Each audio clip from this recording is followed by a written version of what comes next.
Couple of speakers here who would like to talk about different aspects of the Second Amendment and gun rights, and we have some very good information, and there's also a young lady here who's going to deliver a very powerful message to you. What I would like to put out there first of all is, how many of you here do not like the fact that we are banned from carrying firearms in a restaurant that happens to serve alcohol? Woo! Yeah! How many of you would like to see that go away? Yeah! Does everybody see that building right behind you? Yeah! Yes. All of you here today need to be here Wednesday. Wednesday at 10:30 a.m. Senate Bill 239 is going to have proponent testimony.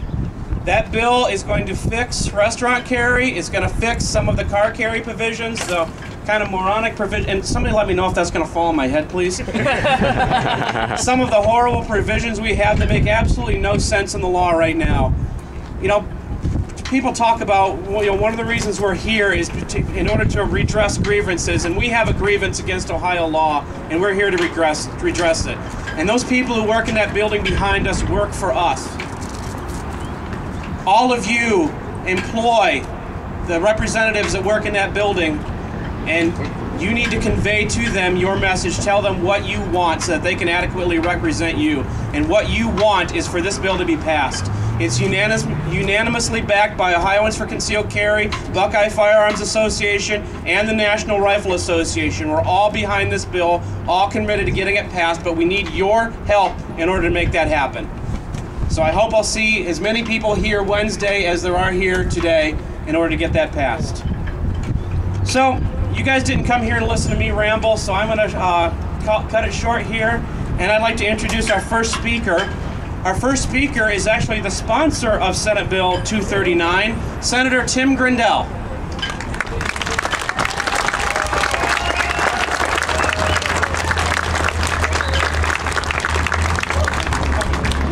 Well, thank you very much, and good afternoon.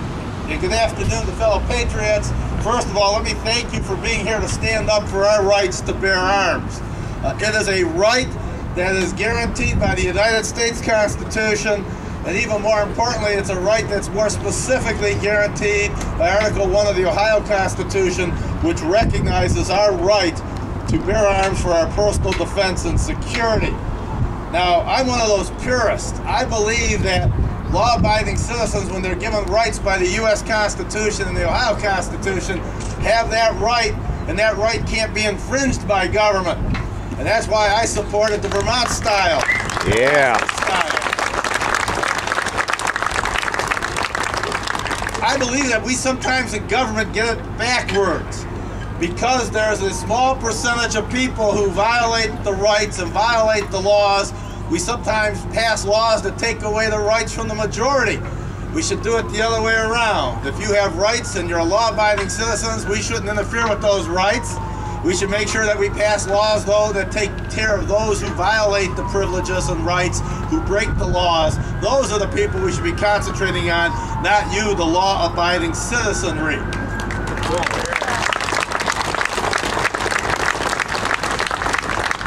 Well, I appreciate we have some law enforcement folks here today, and we are blessed in Ohio to have many good members of law enforcement who are sworn to protect us.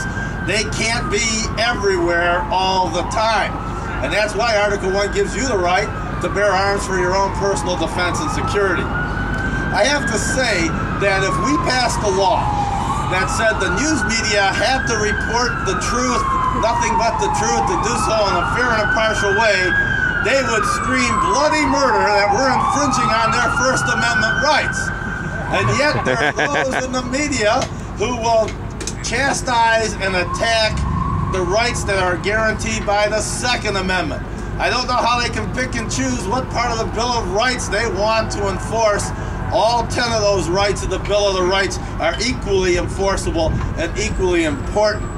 I'm also amazed that we have folks in Washington in a very liberal administration that wants to extend the 5th Amendment, 6th Amendment, and 8th Amendment to enemy combatants and foreign terrorists, but they want to limit law-abiding citizens' rights under the 2nd Amendment. That makes absolutely no sense. Yeah.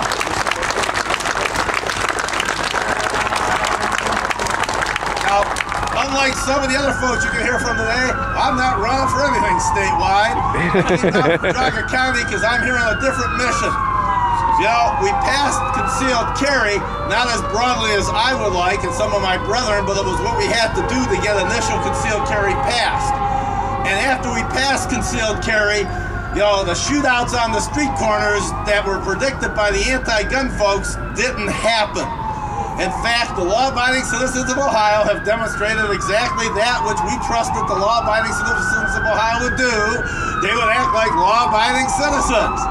And so,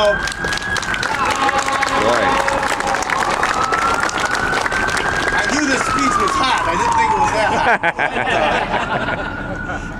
But when you look at, we've taken now incremental steps. Because the end of the world didn't come as predicted by the anti-gun lobbies, we've been able to make one set of changes to concealed carry. Now we need to take it to the next step, and that is Senate Bill 239, which is sponsored by Senator Jones, Senator Schaefer, myself, and others. And what that will do, will take away the current specifications for how you maintain the weapon inside a car. You're still going to have your hands up there and let the officer know that you're a concealed carry permit holder, but we're not going to go through the goat rope of whether it's in the right place at the right time. And more importantly, in 239, we're going to let you carry that weapon in a restaurant or a bar, because it's kind of ridiculous to trust law-abiding citizens to carry a weapon here and think that when they walk in here, they're going to lose their minds and suddenly become non-law-abiding citizens. Yeah. And more importantly, we don't keep you from driving your car because you might drink. We punish you if you get caught drinking and driving the car. That's right. Well, if you go in a bar after we pass 239 and you start drinking, you're going to have a problem.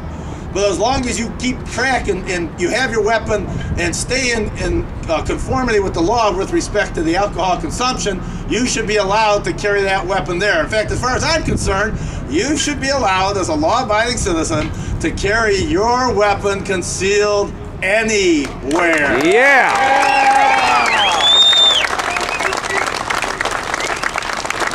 I don't think you lose your mind when you walk into a church. I don't think you lose your mind when you walk into a bar. I don't think you lose your mind when you walk into that state house, although I think there are some people who do lose their minds. And I don't believe we should start making these artificial barriers. Either you have a right under Article 1, Section 4 to bear arms for your security. Either you have a right to bear arms under the Second Amendment. Either you're a law-abiding citizen and you should be entitled to exercise that right, or you don't. But we shouldn't draw lines that you suddenly become less law-abiding when you walk here than you do there. And it's time to start getting rid of those restrictions, and that starts with Senate Bill 239. And I'm not here to ask you to vote for me. I'm asking you to be here to help us get 239 passed. We're holding committee hearings on 239 this Wednesday at 10:30 right here in the Senate building on the other side of the State House. If you want to come down and support it, if you want to call your state senator and tell them vote for Senate Bill 239, it is my goal to get this bill passed out of the Senate by the first or second week of May so we can get it over to the House and get it done this year. We would gladly and appreciate your support to get it done. And you're going to hear the most compelling testimony, because we've already heard it in the Senate, on why Senate Bill 239 should get passed. And that's going to be when you hear from Nikki Gozer a little later here in the day. I challenge anybody on the anti-gun side to listen to her testimony and tell me that we shouldn't pass Senate Bill 239. Again, thank you for standing up for the rights that are fundamental to you as law-abiding citizens.